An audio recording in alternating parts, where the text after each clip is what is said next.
अस्सलामुअलैकुम नाजरीन, आपका इस्तकबाल करता हूं हमारे इस चैनल हिकायत मोमिन में। क्या आपने कभी सोचा है कि नबियों की जिंदगी इस्लाम को फैलाने के लिए कितनी मुश्किलों से भरी हुई थी?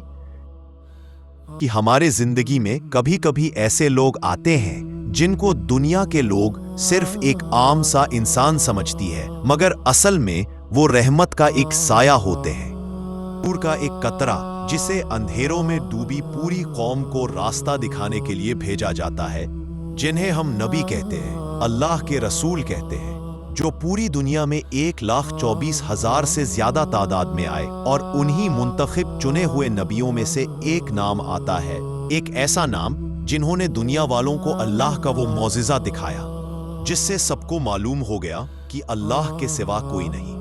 उन्हीं मुकर्रम और बरगज़ीदा नबियों में से एक नाम है हज़रत यूनुस अलैहिस्सलाम। उनकी कहानी कोई किस्सा नहीं है, ये सब्र का, ईमान का, गलतियों के बारे में और रहमत वो भरोसे का वो सफ़र है जिससे हर एक इंसान सीख ले सकता है। ये सच्ची कहानी शुरू होती एक पुराने शहर से जिसे रिवायतों में नीनवा कहा गया है। यह शहर बहुत बड़ा था, लोगों की तादाद भी बहुत ज्यादा थी, मगर उनके दिलों की हालत अजीब थी। उनकी नसों नसों में गुमराही घुल चुकी थी। जिधर नजर दौड़ाओ हर तरफ बुत, हर तरफ झूठे देवता और ऐसी रस्में जो हक से कोसों दूर थी। और इसी बिखरी हुई कौम के बीच एक नौजवान इंसान जिसे अल्लाह की तरफ से चुन लिया गया, वो थे यूनुस अलैहिस्सलाम। फिर अल्लाह ने दुनिया को पहली बार यूनुस अलैहिस्सलाम की जरिए पुकारा, ऐ मेरी कौम, तुम जिस रास्ते पर चल रही हो ये रास्ता जुल्मात का रास्ता है, और सुनो, तुम्हारा एक ही रब है और उसी की इबादत करो, उसी से डरो और उसी से उम्मीद रखो। ये आवाज सुनकर लोग इधर उधर देखने लगे और सोचने लगे कि ये किसकी आवाज है। जब उन्होंने देखा कि ये हजरत यूनुस अलैहिस्सलाम है तो लोग चौंक गए। उन्हें देखकर लोग बातें करने लगे, कुछ नाराज हो गए, कुछ ने ताना मारा, कुछ ने मजाक उड़ाया और कुछ ने तो यहां तक कह दिया कि हम अपने बाप दादा का तरीका क्यों बदले। लेकिन हजरत यूनुस अलैहिस्सलाम की आवाज में नरमी थी और एक नबी का जज्बा था। वे मोहब्बत और रहमत के साथ अपनी कौम को बुलाते रहे, मगर लोग कहां मानने वाले थे। उनके दिल बिल्कुल काले पड़ चुके थे, गुमराही में डूबे हुए थे। फिर भी हजरत यूनुस अलैहिस्सलाम कभी मायूस नहीं हुए।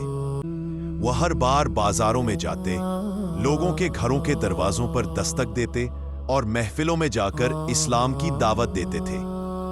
लेकिन कौम का हाल इतना बुरा था कि लोग ध्यान ही नहीं देते थे।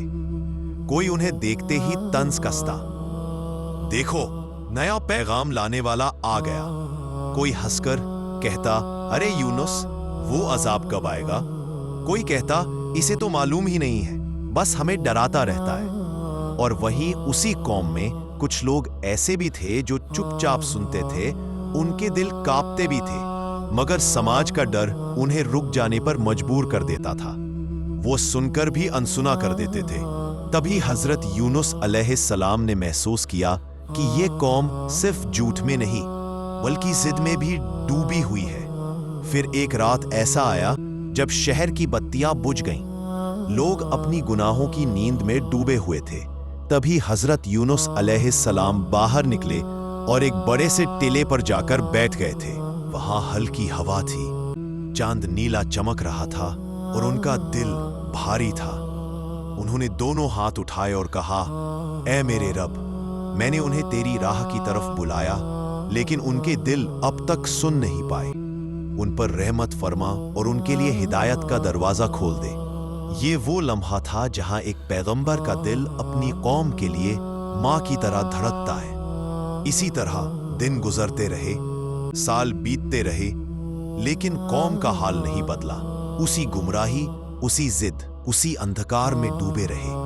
हजरत यूनुस अलैहिस्सलाम सुबह उठकर दावत देते और रात को अल्लाह से दुआ करते, लेकिन उनकी कौम के दिल पत्थर बन चुके थे। न पसीजते थे, न हिलते थे। लोग उनका मजाक उड़ाते, कभी तकलीफ देते, कभी शरारती बच्चों को पीछे लगा देते। और आप जानते हो नाजरीन, इंसान चाहे नबी ही क्यों न हो, दर्द तो हर एक को महसूस होता है। यही वह वक्त था जब उनके जहन में आया कि अपनी कौम के लिए अल्लाह से अजाब मांग लो। उन्हें लगा कि अगर ये लोग नहीं मान रहे तो शायद अजाब ही इन्हें होश में लाएगा। नाजरीन, यही उनके इम्तिहान का पहला मोड़ था। यही से कहानी एक नए मोड़ पर आती है। यूनुस अलैहिस्सलाम हक पहुंचा चुके थे, मगर कौम का दिल अभी भी नहीं खुला था। आज का ये हकीकी कहानी को रोकते अगले पार्ट में आप देखेंगे कि कैसे पहली बार पैगाम और जिद आमने सामने आते हैं। मैं आपसे इज्जत के साथ गुजारिश करता हूं, इस वीडियो को ज्यादा से ज्यादा लाइक, कमेंट, शेयर और सब्सक्राइब जरूर करें। मिलते हैं अगले वीडियो में, और अल्लाह हमें अपने ईमान पर कायम रहने की तौफीक दे। अल्लाह हाफिज।